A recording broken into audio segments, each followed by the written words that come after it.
14 साल की बच्ची के साथ उसके जो खास चाचा हैं उन्होंने उसके साथ दुर्व्यवहार किया और दुर्व्यवहार करने के बाद वो लड़की रोकी है जब उनको, तो उस लड़की के ऊपर मिट्टी का तेल छिड़क करके उसको जलाने का प्रयास किया गया है। क्या हुआ था उनके साथ? गंदा काम हुआ था। किसने किया था गंदा? चाचा कर रहे थे गंदा काम कर रहे थे। मौसी ने जलाने के प्रयास किया। जलाने का प्रयास किसने किया? मौसी ने किया। जी, ये बयान हम नहीं दे रहे हैं, मेरी बहन दे रही है। आपकी ये हालत कैसे हो गई? किसने किया ये? मौसी और चाचा ने। क्यों किया? चाचा ने मेरे साथ जबरदस्ती की थी और बताने किसी को नहीं दे रहे थे, इसीलिए मौसी ने जला दिया। 2 साल से करते हैं, किसी को बताने नहीं दे रहे थे। मुझे बचपन से लेके आज तक मेरे पिता नहीं है। मैं उनको बाप समान मानता था, लेकिन ऐसा क्यों किया कि मुझे इतनी तकलीफ क्यों दी? आज हम लोग आए हैं प्रयागराज के SRN हॉस्पिटल में। यहाँ पर एक मामला हुआ था 29 मई का।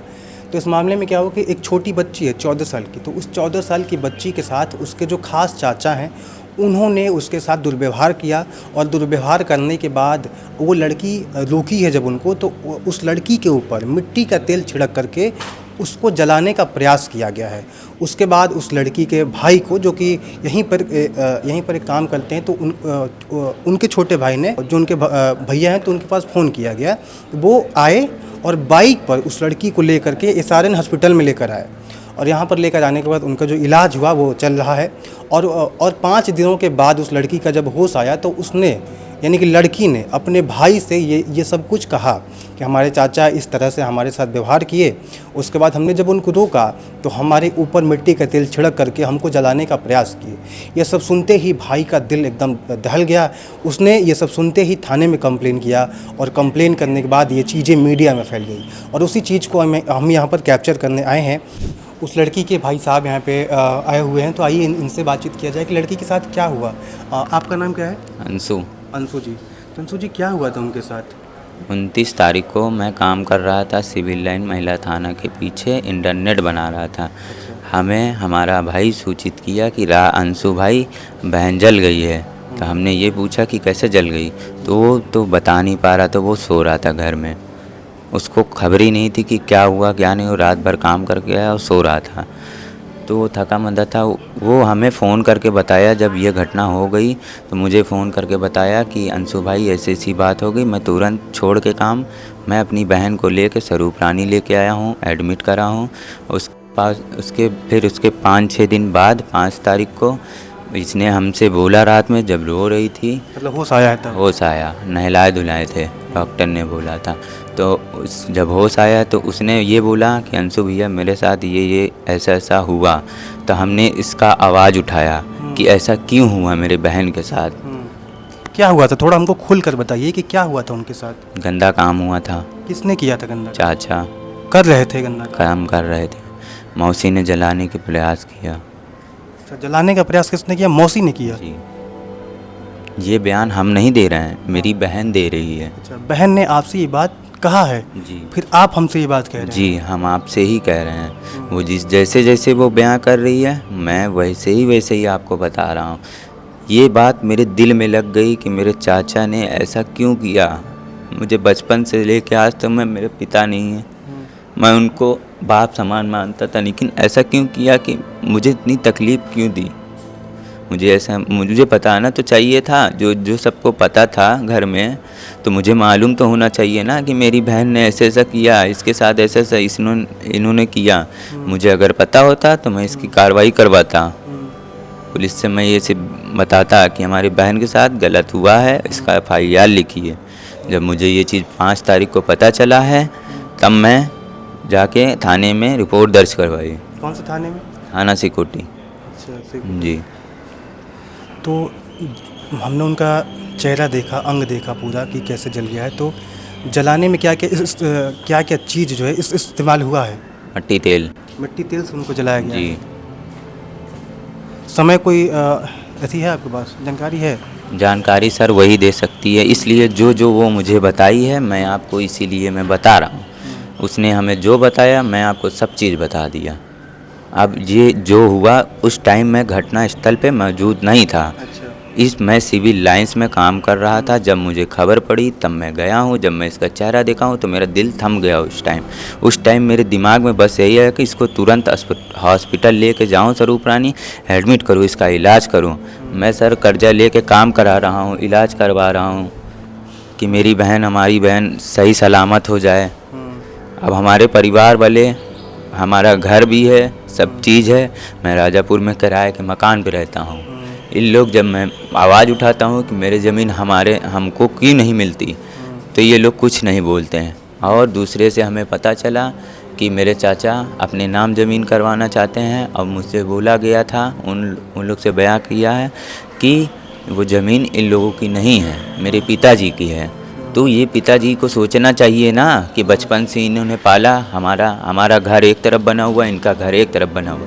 और ये बात बंटवारा भी हुआ है, लेकिन जितना इनका हक है उतना मेरा हक है। मेरे पिताजी एक्सपायर हो गए 2024 में, 24 में हो गए। माता जी हमारी एक्सपायर हो गई 2015 में।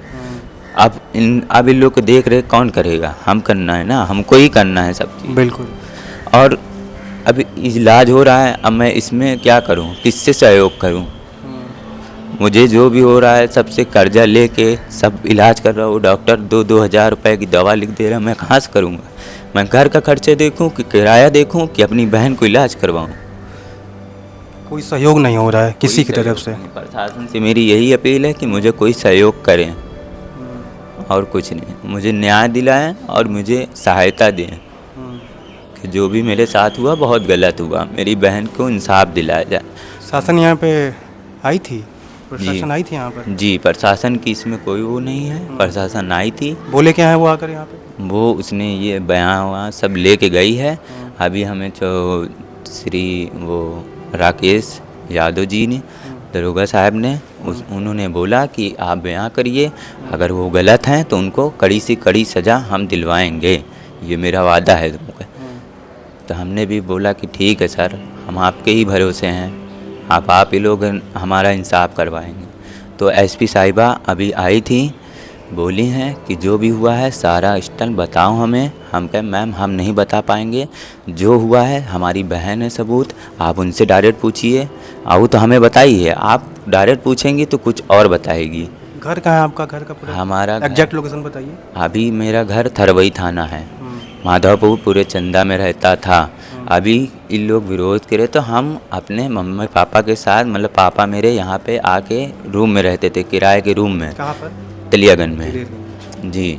तो फिर उसके बाद जब पापा मिट्टी हुई है तो मैं अपना शादी करा हूँ, शादी हुई है मेरी, उसके बाद मैं राजापुर में रहने लगा।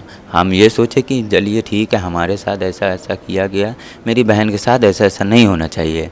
तो हम ये बोले कि हम कहा ठीक है, हम शादी करके हट जाएंगे, शायद मेरी बहन भाई को अच्छे से रखेंगे, अच्छे से पालन पोषण देंगे। लेकिन नहीं, गलत किया है तो उसकी सज़ा उनको मिलनी चाहिए।